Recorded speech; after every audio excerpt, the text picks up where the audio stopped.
Communications 101. When you see an ambulance or med flight helicopter, do you ever wonder about the patient? Do they need blood? Will there be enough blood? A blood donation from you every few months will help ensure that there's always enough blood in supply.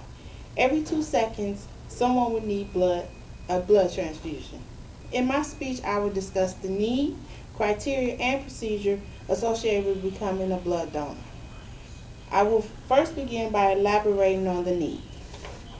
There's a tremendous need for blood in this country, and that need is growing every year.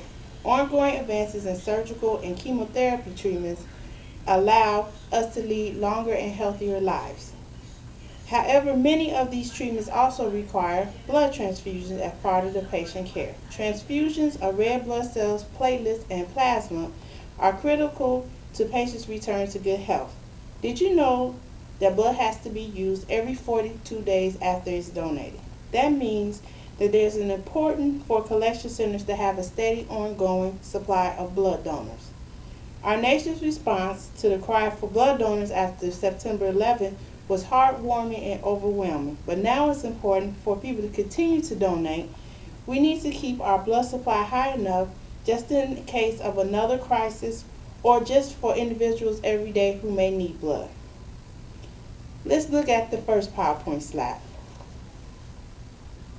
Blood transfusions are often needed for trauma victims, heart surgery, organ transplants, and patients receiving treatment for leukemia, cancer, and other diseases such as sickle cell.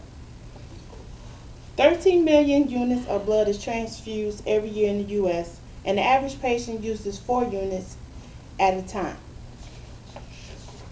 5% of healthy Americans eligible to donate blood actually donate. The American Red Cross believes that 29 million units are needed nationwide. 85% of us will need a transfusion by the age of 75.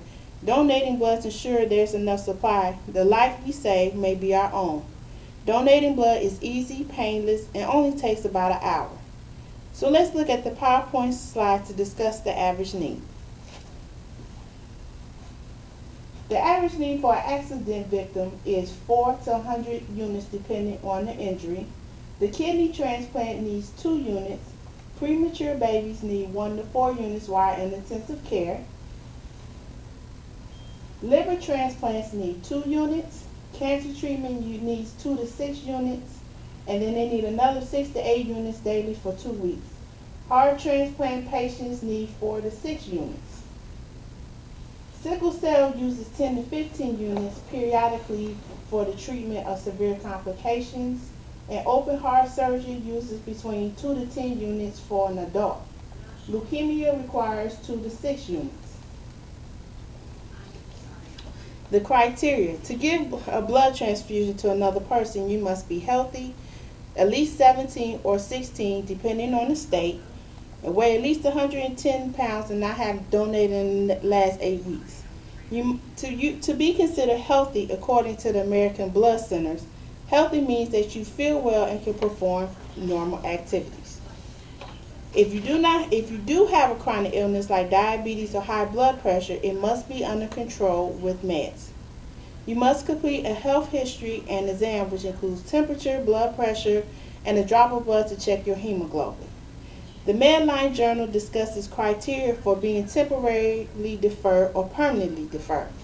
To be temporarily deferred, if you look at the PowerPoint slide, are people who had heart attacks in the last 6 to 12 months, who had malaria in the last 3 years, have visited areas where malaria is found in the last year, have received blood, plasma, or other types of components in the last year, have been tattooed in the last year, because tattoo parlors in most states are not federally regulated, have had cardiac surgery in the last year, or those who have not completely recuperated from the surgery or who are taking cardiovascular medicine, have been exposed to someone with hepatitis in the last year, not feeling well the day of the blood transfusion, and have taken antibiotics within the last 24 or 78 hours.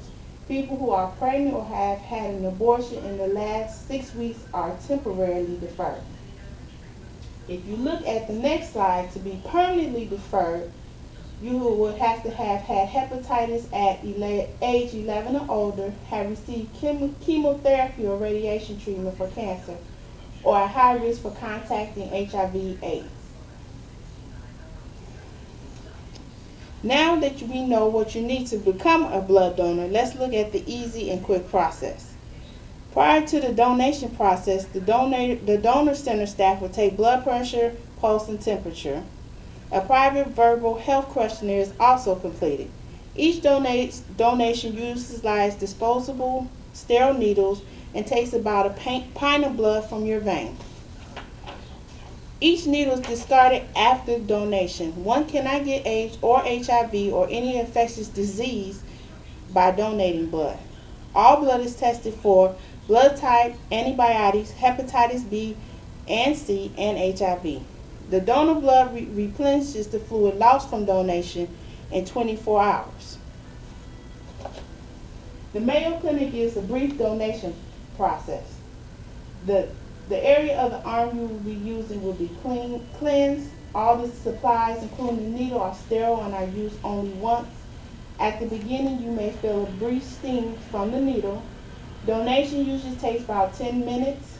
You will have given a pint of blood when finished, and you cannot get any AIDS or infectious disease by donating blood.